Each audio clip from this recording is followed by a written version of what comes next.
بسم اللہ الرحمن الرحیم۔ السلام علیکم ویورز، ویلکم ٹو ایبلیز اسلام۔ امید ہے کہ آپ سب خیریت سے ہوں گے۔ آج ہم نبی پاک صلی اللہ علیہ وسلم کی سیرت کے اگلے حصے کو دیکھیں گے، جس میں آپ صلی اللہ علیہ وسلم پر نبوت کے آثار واضح ہوئے تھے۔ آپ صلی اللہ علیہ وسلم اپنی قوم کی بدبختی اور بگاڑ دیکھ کر غمزدہ رہنے لگے۔ ان سے الگ تھلگ اور تنہا رہنے کی خواہش بڑھنے لگی، اور یہ سوچ بھی گہری ہونے لگی کہ انہیں ہلاکت اور تباہی سے کیسے بچایا جائے۔ عمر بڑھنے کے ساتھ ساتھ یہ غم اور یہ خواہش بڑھتی ہی گئی، اور بالآخر آپ کو غار حرا تک لے گئی، جہاں آپ صلی اللہ علیہ وسلم سال میں رمضان کا ایک مہینہ دین ابراہیم کی بچی کچی تعلیمات کے مطابق اللہ کی عبادت کرتے، اور مہینہ پورا کر کے صبح سویرے مکہ تشریف لاتے اور خانہ کعبہ کا طواف کر کے گھر کی راہ لیتے۔ 3 سال تک آپ صلی اللہ علیہ وسلم کا یہی عمل رہا۔ جب 40 سال عمر پوری ہو گئی، عموماً اسی عمر میں پیغمبر بھیجے جاتے ہیں، تو نبوت کی چمک دمک اور سعادت کی جھلکیاں نظر آنی شروع ہو گئیں۔ چنانچہ آپ صلی اللہ علیہ وسلم نیک خواب دیکھتے، اور جیسا دیکھتے ویسا ہی پیش آتا۔ پھر روشنی نظر آنے لگی اور آواز سنائی دینے لگی۔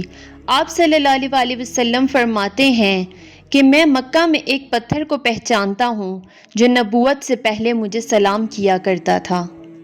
پھر تیسرے سال کے رمضان میں جب آپ صلی اللہ علیہ وسلم کی عمر کا 41واں سال چل رہا تھا، آپ صلی اللہ علیہ وسلم غار حرا کے اندر ذکر الہی اور عبادت میں مشغول تھے کہ اچانک حضرت جبرائیل علیہ السلام نازل ہوئے اور آپ صلی اللہ علیہ وسلم کو وحی و نبوت سے نوازا۔ حضرت عائشہ رضی اللہ تعالیٰ عنہا فرماتی ہیں، رسول اللہ صلی اللہ علیہ وسلم پر وحی کا آغاز نیند میں اچھے خواب سے ہوا۔ آپ جو خواب دیکھتے وہ سفید صبح کی طرح نمودار ہوتا۔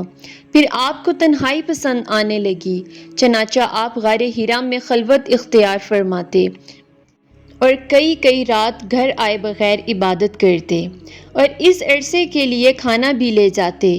پھر حضرت خدیجہ رضی اللہ تعالیٰ عنہا کے پاس واپس آتے اور اسی جیسی مدت کے لیے پھر کھانا لے جاتے، یہاں تک کہ آپ صلی اللہ علیہ وسلم غار حرا ہی میں تھے کہ آپ کے پاس حق آ گیا، یعنی آپ کے پاس فرشتہ آیا اور کہا، پڑھو۔ آپ نے فرمایا، میں پڑھنا نہیں جانتا۔ آپ فرماتے ہیں کہ اس نے مجھے پکڑ لیا اور اس زور سے دبوچا کہ مجھے چور کر ڈالا، پھر چھوڑ کر کہا، پڑھ۔ میں نے کہا، میں پڑھنا نہیں جانتا۔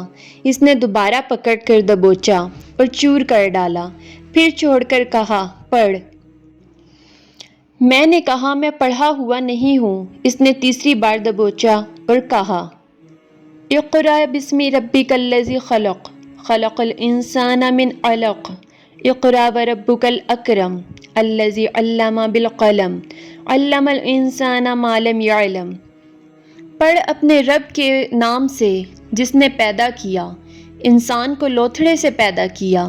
پڑھ، تیرا رب بڑا کریم ہے جس نے قلم کے ذریعے علم دیا، انسان کو وہ بات سکھائی جسے وہ جانتا نہ تھا۔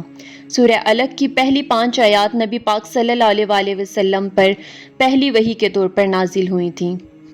ان آیات کو لے کر رسول اللہ صلی اللہ علیہ وسلم واپس ہوئے۔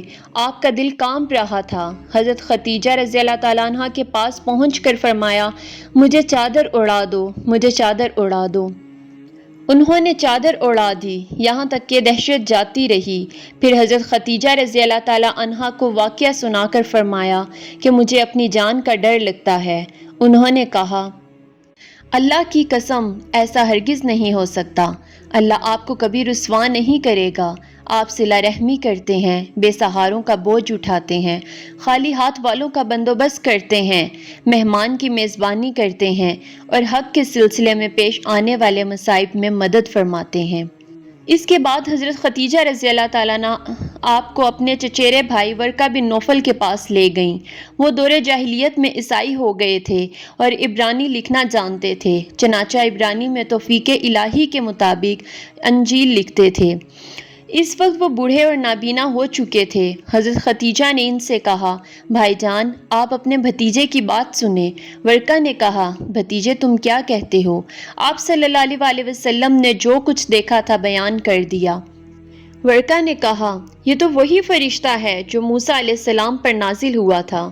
کاش میں اس وقت جوان ہوتا، کاش میں اس وقت زندہ ہوتا جب آپ کی قوم آپ کو نکالے گی۔